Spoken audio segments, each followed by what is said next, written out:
가룟 유다가 떠난 후에 예수님은 본격적으로 제자들을 가르치십니다. 제자들은 예수님을 통해서 참된 지식과 능력을 전수받습니다. 가장 중요한 지식은 뭐냐? 예수님을 아는 것이 바로 하나님을 알고 섬기는 길이고, 예수님을 따르는 것이 곧 하나님의 권능을 행하는 방법이라는 그런 사실입니다. 예수님은 제자들에게 당신이 아주 심한 고난을 받고 죽을 것을 예고하셨어요. 제자들은 몹시 당황했죠. 우리가 그토록 기다렸던 메시아, 그리고 이 로마 제국을 싹 쓸어버리고 이 기득권 정치 세력을 싹 쓸어버리고 메시아 왕국을 세우고, 또 그러다 보면 예수님의 제자인 나는 어느 한 자리 어떻게 차지해서 잘 먹고 잘 살까, 뭐 그런 생각했는데 죽어버리겠다는 거예요. 그래서 당황스럽고 또 두렵고, 그리고 마음에 근심이 생겼습니다. 그러니까 근심은 해결할 수 없는 문제 앞에 선 자기 자신을 바라볼 때 생기는 거예요. 해결할 수 없는 문제 앞에 서 있는 자기 자신을 바라볼 때 생기는 것, 그것이 바로 근심입니다. 그러니까 반대로 문제를 해결할 수 있는 사람이 곁에 있으면 근심이 되지 않아요. 나는 좀 연약한데 내 문제를 내 옆에 있는 아버지가, 그러니까 아빠 찬스도 나오고 엄마 찬스도 나오고 이모 찬스도 나오고 그런 거 아니겠어요? 누군가가 해결해 주면 근심이 되지 않습니다. 그렇기 때문에 제자들이 근심을 이겨내려면 무능력한 자기 자신이 아닌 하나님을 바라봐야 되는 거죠. 그래야 근본적인 근심이 사라집니다. 그래서 예수님은 제자들에게 본문 말씀 1절에서 하나님을 믿으니 또 나를 믿으라 라고 말씀하셨죠. 하나님을 믿는 믿음의 사람에게는 근심이 자리 잡을 곳이 없습니다. 근심하지 않을 수 있는 이유나 근거는 2인칭 복수 형태인 이 헬라어 피스투에테, 다시 말해서 이 믿으라라는 말을 직설법으로 보는가 아니면 명령법으로 보는가에 따라서 달라져요. 그러니까 믿으라라는 말을 직설법으로 해석할 경우에는 하나님과 예수님을 믿기 때문에 근심하지 말라라는 것이고, 명령법으로 해석할 경우에는 하나님과 예수님을 믿으면 근심하지 않을 수 있다, 그런 얘기예요. 그래서 예수님은 제자들의 근심이 예수님 없이 자기들만 남겨질 것에 대한 두려움 때문이라는 것을 이미 헤아리고 계셨죠. 그래서 이렇게 말씀하셨어요. 자, 본문 말씀 2절을 다 같이 받들어 읽겠습니다. 2절 저 앞에도 나오는데요. 시작.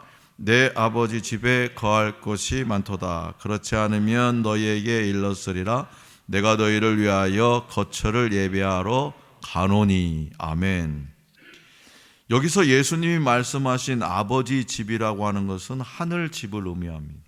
다시 말해서 2장 16절에서는요 성전을 뜻했지만, 여기서는 예수님이 곧 가려고 하시는 하늘 집을 뜻해요. 그 집은 제자들을 포함한 하나님 집 식구들이 갈 영원한 처소입니다. 또한 하늘 집은 믿음의 사람들이 가야 할 본향입니다. 이 땅을 떠나서 가게 될 영원한 하나님의 집을 말합니다. 그런데 그 하늘 집은 오직 예수 그리스도라는 길을 통해서만 갈 수 있다는 거죠. 그러니까 예수님은 자신이 아버지의 집에 가시는 목적을 분명히 밝히십니다. 내가 왜 아버지 집을 가는지 그 목적을 밝혀요.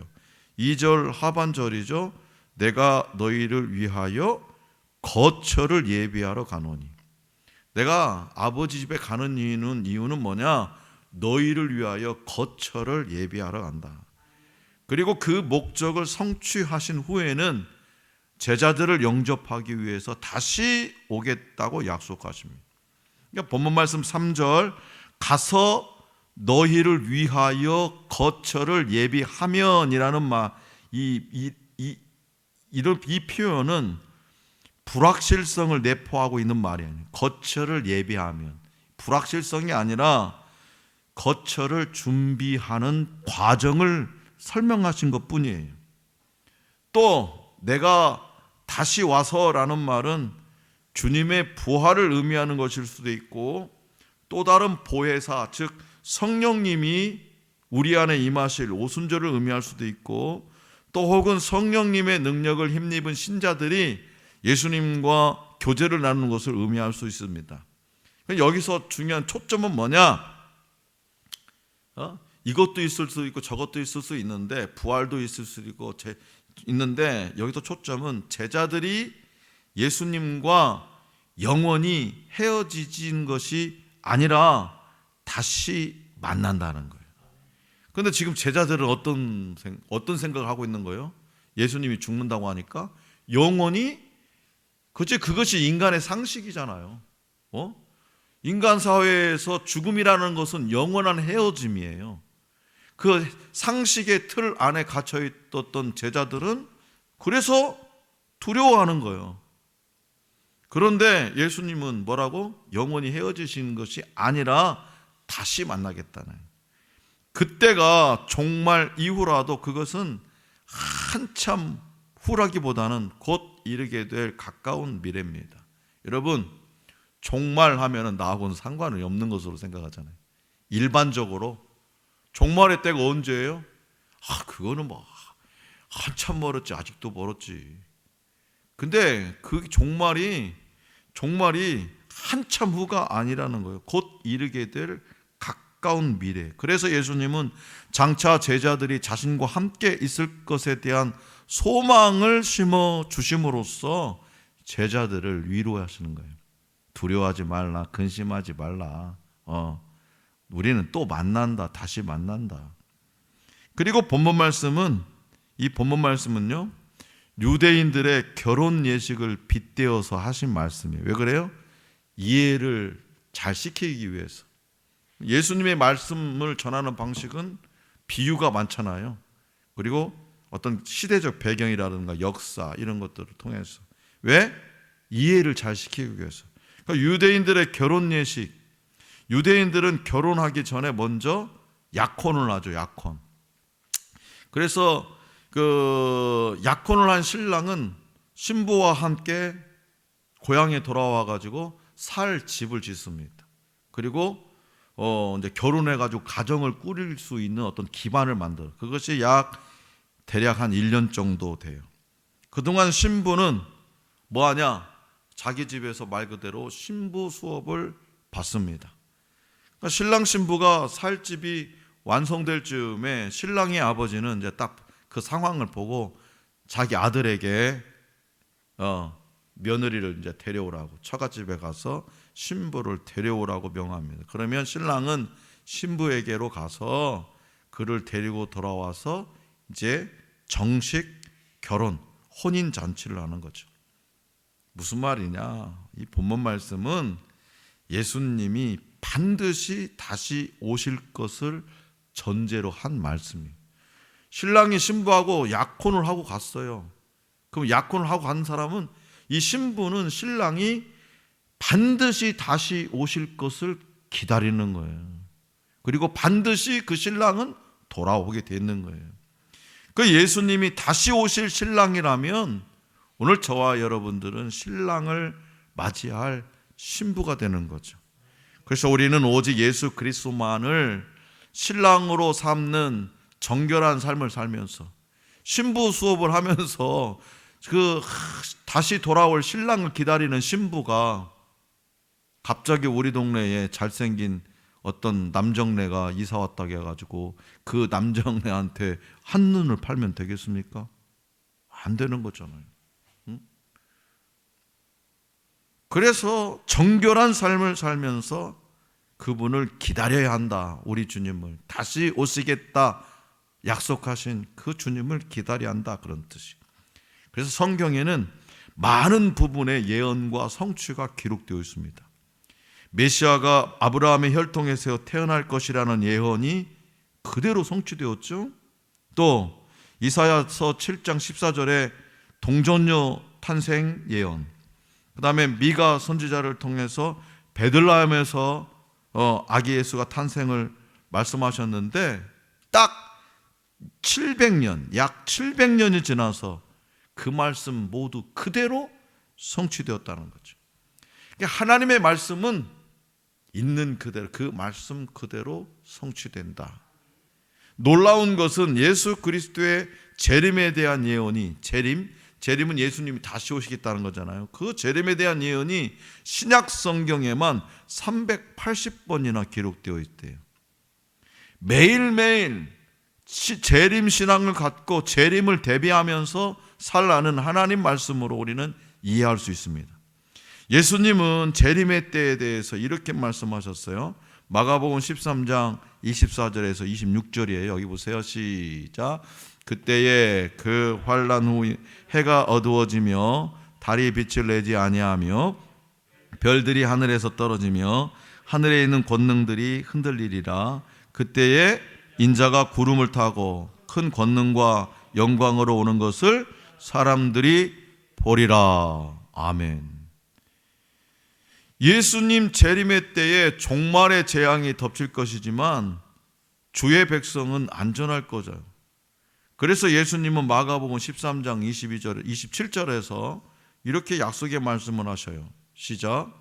또 그때에 그가 천사들을 보내어 자기가 택하신 자들을 땅 끝으로부터 하늘 끝까지 사방에서 모으리라. 주의 백성 이외에 주님을 믿지 않는 자들은 다 마지막 심판을 받지만 주의 백성들 어떻게 된다고요? 천사들을 보내서 모은다는 것은 우리를 보호한다는 거죠. 천사들을 보내서, 천군 천사를 보내서. 근데 그 재림의 때가 언제라고요? 먼 옛날 얘기가 아니라, 먼 미래가 아니라는 거예요. 그리고 사도 바울을 통해서도 데살로니가 성도들에게 이렇게 선포하셨죠. 데살로니가전서 5장 3절에서 5절 말씀이에요. 시작. 그들이 평안하다 안전하다 할 그때에 임신한 여자에게 해산의 고통이 이름과 같이 멸망이 갑자기 그들에게 이르르니 결코 피하지 못하리라. 형제들아 너희는 어둠에 있지 아니하매 그날이 도둑같이 너희에게 임하지 못하리니 너희는 다 빛의 아들이요 낮의 아들이라. 우리가 밤이나 어둠에 속하지 아니하나니. 아멘. 그러니까 이 말씀처럼 예수님의 재림을 믿는 성도들에게는 큰 축복입니다. 그러니까 재림의 때에 징조를 아는 것은 대단히 중요하죠. 재림의 징조. 그래서 예수님께서는 제자들에게 마가복음 13장 28절 29절에서 이렇게 말씀하셨어요. 자 보세요. 시작. 무화과 나무의 비유를 배우라. 그 가지가 연하여지고 잎사귀를 내면 여름이 가까운 줄 아나니 이와 같이 너희가 이런 일이 일어나는 것을 보거든 인자가 가까이 곧 문 앞에 이른 줄 알라. 여기서 이런 일이라고 하는 것은 재림의 징조 현상들입니다. 그렇다면 우리가 재림의 징조에 대해서 왜 알아야 되냐? 그것은 바로 깨어있는 신앙이 되기 위해서요. 늘 깨어 있어야 되잖아요. 그 재림의 때, 재림의 징조를 우리가 알아보고. 엊그저께 뉴스를 보니까 이런 뉴스가 덕유산 자락인가 보니까 천종 산삼 12뿌리가 발견돼가지고 뭐요? 2억 4천만 원인가?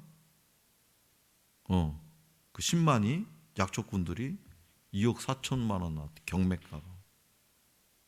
그런데 생각해 보세요. 내 옆에 천종 산삼이 12뿌리 아니 20뿌리가 있어도 우리 몰라. 왜? 모르니까. 산삼에도 모르니까. 공부를 안 했으니까. 약초에 대해서 공부를 했으면, 산삼에 대해서 공부했으면 그거 알죠. 여러분 재림의 때, 재림의 징조 현상에 대해서 여러분들이 공부하지 않는다면, 알지 못한다면 재림의 때가 와도 저게 뭐야. 그래서 우리가 깨어있는 신앙, 이거 중요하다는 거예요. 주님의 재림에 대한 예언은 반드시 성취됩니다. 왜? 태초에 하나님의 그 말씀이 지금 인류 역사, 이 지구 온 우주가 생긴 이래 하나도 안 된 것이 없기 때문에, 우리의 인류 역사 속에서 그대로 하나님의 말씀은 성취되었기 때문에, 그래서 내일 그리고 미래에도 하나님의 하신 예언의 말씀들은 그대로 성취됩니다. 그래서 예수님은 마가복음 13장 31절에서 우리가 너무나도 유명한 말씀을 하셨죠. 31절 시작. 천지는 없어지겠으나 내 말은 없어지지 아니한다. 그래서 우리가 성경 이 말씀을 공부한다는 것이 너무 중요한 거예요. 교회만 그냥 예배당만 왔다 갔다 뭐 하냐고. 이 말씀을 알아야 되는 거예요. 말씀. 근데 김유곤 집사님은 저하고 요새 전도한다고 이렇게 몇 분들 만나고 돌아다니는데요. 그분들이요, 신앙생활 열심히 하는 분들이에요. 막 권사고 막 집사고 막 뭐 열심히 하는 분. 근데요, 뭐 말씀을 얘기하면은요, 종교 생활만 하는 건 종교. 우리 안에 우리 믿는 성도들에게 말씀이 없으면요, 종교입니다. 종교인이에요. 우리 왜 말씀은 우리의 생명과 같은 거잖아요. 생명. 그 말씀이 없으면요, 우리는 물을 못 먹는 식물처럼 흐물흐물하다가 말라 비틀어 죽는 거예요. 말씀이 있어야 되는 거예요. 천지는 없어지겠으나 내 말은 없어지지 않는다. 이 우주 만물이 다 멸망을 해도 하나님의 말씀은 없어지지 않는다는 거예요. 그리고 베드로 사도를 통해서도 이렇게 선포합니다. 베드로 후서 3장 3절과 4절. 먼저 볼게요. 3절 4절 시작. 먼저 이것을 알지니 말세에 조롱하는 자들이 와서 자기의 정욕을 따라 행하며 조롱하여 이르되 주께서 강림하신다는 약속이 어디 있느냐. 조상들이 잔 후로부터 만물이 처음 창조될 때와 같이 그냥 있다 하니. 이렇게 조롱한다는 거예요. 야, 말세가 어디 있어. 말세가. 야, 옛날부터 지금까지 그런 일이 지금 없었는데 앞으로 무슨 일이 있겠어? 뻥치지 마라. 그런데 10절 말씀 보세요. 10절. 자, 시작. 그러나 주의 날이 도둑같이 오리니 그날에는 하늘이 큰 소리로 떠나가고 물질이 뜨거운 불에 풀어지고 땅과 그 중에 있는 모든 일이 드러나리로다. 아멘. 주의 날이 어떻게 온다고요? 도둑놈이, 이 말이 그거잖아요. 도둑놈이 나 당신네 집에 도둑질하러 갑니다. 안방에 그거 숨겨놓은 거 통장, 금은 보아 그 도둑질을 그렇게 말하지 않는다는 거잖아요. 소리 소문 없이. 뭐가요? 주의 날이, 재림의 날이. 우리나라 속담에 여러분 잘 아시는 함흥차사라는 말 있잖아요. 얼마 전에 뭐 드라마도 끝났더만 난 잘 보지도 않았는데 조선시대의 제3대 왕 태종이 제1대 왕인 태조 이성계의 5째 아들이잖아요. 근데 전비 한씨의 소생이었는데 이성계가 그 이씨 조선을 세우는데 이 한씨가 아주 대단한 역할을 했잖아요. 크게 공을 세웁니다. 그러나 이성계는 나라를 얻은 후에 계비 강씨가 낳은 아들 방석을 세자로 정했을 뿐만 아니라 간신, 정도전 등 이 방석에게 붙어서 그 태종을 모해하고자 했기 때문에 태종은 군사를 동원해 가지고 정도전 등의 무리를 죽이거나 몰아냈습니다. 그러자 태조 이성계는 크게 화를 내 가지고 왕위를 장남 정종에게 이렇게 물려준 후에 야반도 좋아하죠. 그래서 함흥 옛집으로 달려가서 그곳에 머물러. 그러니까 정종이 나는 도저히 이 왕위 자리를 못 지킬 것 같아. 그래서 동생에게 내주죠. 양위를 해줘. 태종에게. 그래서 임금자리에 오른 태종이 아버지가 다시 이 한양 도성으로 돌아오기를 바라는 마음으로 이렇게 그 문안사를 보내요. 좀 돌아오시라고. 근데 태조는 오는 대로 다 죽여버리는 거예요. 오는 대로. 그래서 문안사로 간 치사는 한 사람도 돌아오는 자가 없었어요. 그래서 여기서 함흥차사라는 말이 생겨나게 된 건데, 가면 돌아오지 않는 사람이라는 뜻의 이 말이 쓰이게 되었습니다. 그런데요, 우리 주님의 재림에 대해서도 이 말을 가져다 쓰는 이들이 있어요.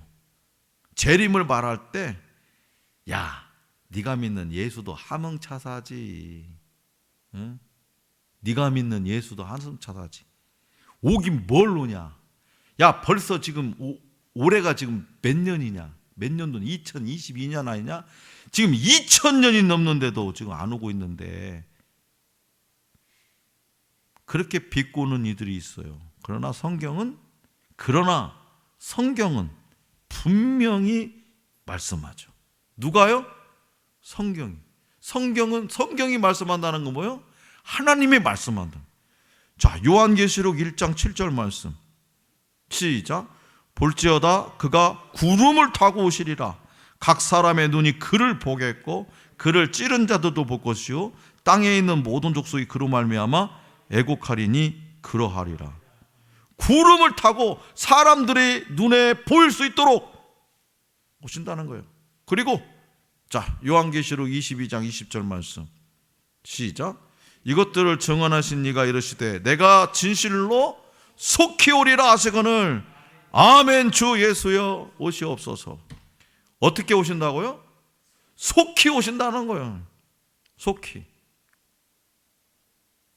이렇게 오신다고 확실하게 말씀하셨는데 함흥차사라고요? 사랑하는 성도 여러분, 예수님은 근심하는 제자들에게 하나님을 믿으니 또 나를 믿으라 라고 하시면서 믿음을 촉구하셨습니다. 하지만 도마와 빌립은 여전히 근심하고 의심해요. 믿어라, 제발 좀 내 말 좀 믿어라. 믿어. 내가 영원히 가는 것이 아니라 곧 돌아온다니까 제발 좀 믿어. 그런데 도마와 빌립은 여전히 근심하고 의심해. 그들에게는요, 믿음보다 인간적인 근심이 더 컸습니다. 예수님이 어디로 가시는지 제자들이 이미 알고 있다는 말씀에 도마는 모른다고 부인합니다. 도마는 극히 경험적인 사람이에요. 자신의 눈과 손으로 직접 확인해 봐야 믿는 사람이었어요. 제자들은 3년의 시간을 예수님과 함께 했고 예수님께 많은 것을 배웠지만 그 시간과 말씀을 통해서 온전한 지식, 골로새서 3장 10절에서 말씀하는 그 온전한 지식에 이르지 못했다는 거죠. 많이 듣고 아는 것으로는 부족해요. 많이 듣고 아는 것으로는 부족합니다. 예수님을 향한 사랑에 근거한 지식이 오늘 저와 여러분들을 겟세마네에서 골고다까지 인도합니다. 예수님의 말씀에 빌립은 노골적으로 8절을 보면 하나님을 보여주세요. 하나님을 보여주세요 라고 청합니다. 자, 그들에게 없었던 것은 지식이 아니라 믿음입니다. 그들은 예수님의 말씀을 들었지만 믿지 않았어요. 이 강대상에서 전해지는 이 예수 하나님의 말씀, 그 말씀을 듣는데 믿지 않는다는 거죠. 수많은 기적을 봤지만 그 표적으로도 온전한 믿음에 이르지 못했어요. 그래서 우리에게 필요한 것은 표적이나 능력이 아닙니다. 믿음이에요. 믿음으로 예수님을 따라 행하는 거예요. 우리가 믿음으로 나아갈 때에 히브리서 11장 1절 말씀과 같이 증거와 구원을 얻게 되고 예수님이 우리와 동행하십니다. 그래서 예수 그리스도만을 믿는 믿음의 삶을 살 때 예수님이 다시 오시는 그날 그분의 손을 붙잡고 하늘 집으로 들어갈 자격을 갖출 수 있는 거예요. 믿음이 천국행 티켓이에요. 믿음이. 예수님은 지금도 말씀하고 계세요. 2000년에도 전에도 말씀하셨고 지금도 여전히 말씀하시고 내일도 말씀하실 거예요. 그 말씀을 오늘 저와 여러분들이 믿음으로 받는다면 우리는 이 생애상에서 근심과 의심보다도 천국의 소망으로 충만할 것입니다. 그러므로 이 땅을 살아가는 동안 오직 예수 그리스도만을 믿음의 주로 고백하시기 바랍니다. 예수님이 다시 오실 때 정결한 신부로 주님을 맞이할 수 있게 다른 우상이나 세상이 주는 근심과 걱정, 염려의 유혹에 넘어지지 않기를 간절히 기원합니다.